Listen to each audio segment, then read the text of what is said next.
The other day I was watching The Crown again, and whenever I watch an episode of this truly exceptional series, one thing more than any other catches my eye. It is probably one of the most overlooked, yet the one element most responsible in giving the scenes in the palaces their royal look. And it's the sofas.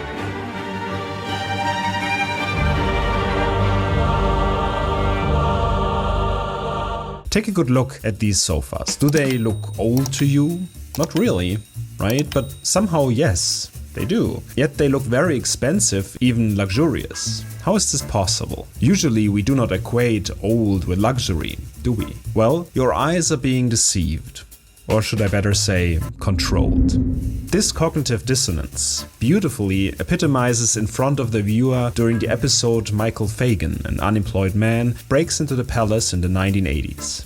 He tells the queen about her own palace, "This place is falling apart." This quote exposes a strange differentiation we make in the way we perceive age and value. When an aristocratic sofa fades and frays, it is called patina, a sign of history, of legacy. But when a working class sofa ages in the same way, it is simply worn out. That moment in The Crown exposes who has the power to define the difference between character and decline. This is the unspoken class politics of aristocratic sofas.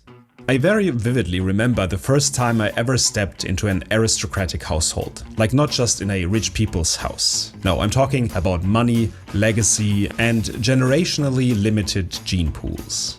No, I'm just kidding. All of those people looked very good, as you'd expect. But something you wouldn't expect was that the first thing that caught my attention while briefly dwelling in those various estates was the sofas.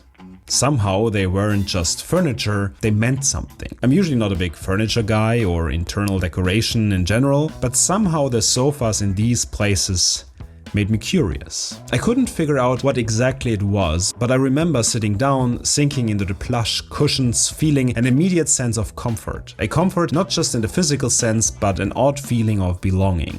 Like generations of peasantry were lifted off of me, and I suddenly fell into the arms of generational wealth, telling me to just wait it out and it will be fine. It was as if these sofas had been intentionally designed to embrace you, to make you feel at ease. And for a fleeting moment, I did. It wasn't just luxury. It was something deeply ingrained in the history of power, class, and inheritance.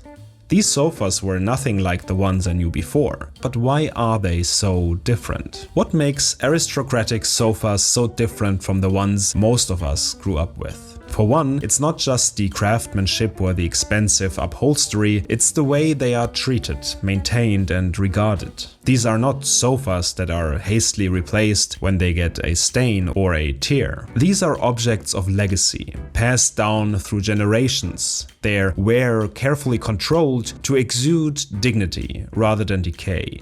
Unlike the sofas in working class homes, which are often subject to the full weight of daily life, jumping children, spilled drinks, the slow but relentless toll of time, aristocratic sofas age in a way that is seen as refinement rather than ruin. Where in the 90s, sofas in working class homes often were left in the plastic packaging they were wrapped in to prevent them from wear and tear, aristocratic sofas not only accept but embrace the flow of time to display their place in history. So it turned out I was right about the feeling that sofas and the aristocracy are deeply intertwined, but I wanted to know more. Where did these sofas come from? It turned out that the aristocratic sofa has its origins in the 17th and 18th century, when seating evolved from rigid wooden benches to upholstered luxury of the French and English courts. The canapé, a long upholstered seat, became popular among the nobility, particularly in France under Louis XV. In England, the deep-buttoned, leathered upholstered Chesterfield sofa emerged as a staple of gentlemen's clubs, symbolizing power and prestige. In fact, it was Lord Philip Stanhope, the 4th Earl of Chesterfield, who has been credited with commissioning the Chesterfield sofa in the 18th century, allegedly requesting a design that would allow a gentleman to comfortably sit upright without wrinkling his dinner jacket. As a statesman and writer known for his emphasis on etiquette and refinement, confinement, his request reflected the aristocratic ideals of poise, dignity, and controlled comfort. The resulting deep-buttoned, leather-upholstered sofa became a symbol of status, sophistication, embodying the balance between luxury and restraint that defined the British aristocracy. Yet, it's a bit ironic. When poor people's places are run down, it's wear and tear. But the aristocracy has patina. And it's this distinction between patina and wear and tear where the unspoken class politics of aristocratic sofas truly come into focus. Patina is what we call the controlled aging of an object. It softens, deepens, and enriches its character, while historical restorations have left behind traces that enhance the sofa's sense of legacy and authenticity. It is only seen as beautiful because it suggests history, lineage, and care. Wear and tear, on the other hand, signals neglect, overuse, and a slow, inevitable breakdown of an object past its prime. But at its core, the difference between patina and wear and tear is not purely physical. It's largely about perception. The same forces of time and use act upon all objects, but whether the result is seen as character or decay depends on who owns the object and the room in which it stands. Aristocratic families have had the resources to maintain their furniture, repairing upholstery, polishing wood, and ensuring that age enhances rather than destroys. The labor of artisans and restorers is what transforms aging into patina rather than mere deterioration. In contrast, wear and tear is seen as damage when an object is not well maintained or is made from lower quality materials. The lack of access to restoration means that aging appears as neglect rather than heritage. Aristocratic furniture is allowed to age gracefully because there is a system in place to protect and enhance its beauty. Working class objects are discarded when they age because there is no infrastructure to preserve them. This mirrors social class mobility itself. The wealthy can afford to preserve their lineage, homes and possessions, maintaining an air of timelessness. The poor must replace and discard, leading to a constant cycle of consumption without longevity. But the way sofas in aristocratic households age isn't the only thing that makes them a symbol for class differences. It is also about who sits and how. Because when I was a guest in these estates, I didn't belong. Yet, when lounging in those sofas, I felt as if I did. But why? Well, historically, seating has always been a metaphor of power. The throne is the ultimate example, a seat reserved only for the monarch. In royal and aristocratic households, who is allowed to sit and where has always been dictated by hierarchy. Even in everyday aristocratic spaces, these rules subtly persist. The best seats by the fire, at the head of the table, in the most comfortable lounge chairs, are reserved for those with status. The less privileged stand or sit in less comfortable places, on stools, benches, or the edges of the room. The very act of sitting down on an aristocratic sofa signals something deeper. It means you belong.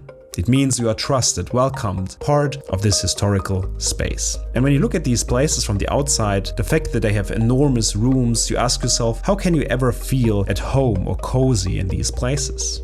Well, the aristocratic sofas make it possible. But what about today? Isn't that all long gone and a thing of the past? Haven't we moved on to a more egalitarian seating power structure?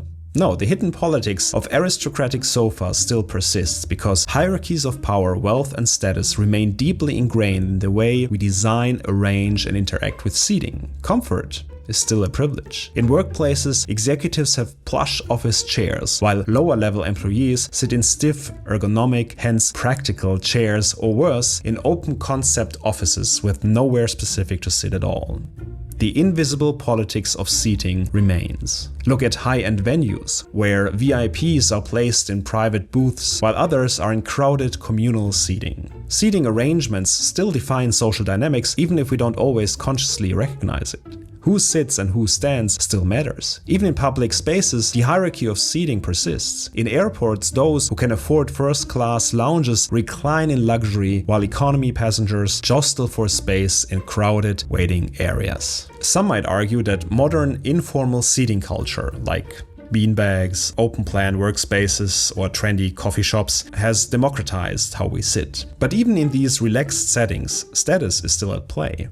The person lounging effortlessly on the best sofa in a social setting often holds a position of implicit power, while others perch on the edges uncertain of their place, sitting upright and with tension. The casualness of modern seating masks the hierarchy rather than erase it.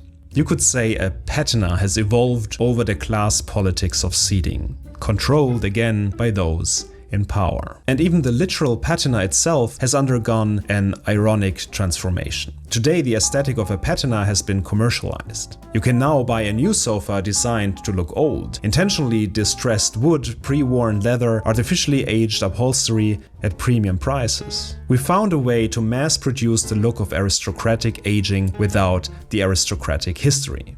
Something always striven for by the new money elite, and even though a lot of money is spent on distressed luxury, true patina cannot be fabricated. Because it isn't just about age, it's about control, both of the aging process as well as the interpretation of it. Because true patina cannot be bought, it is decreed.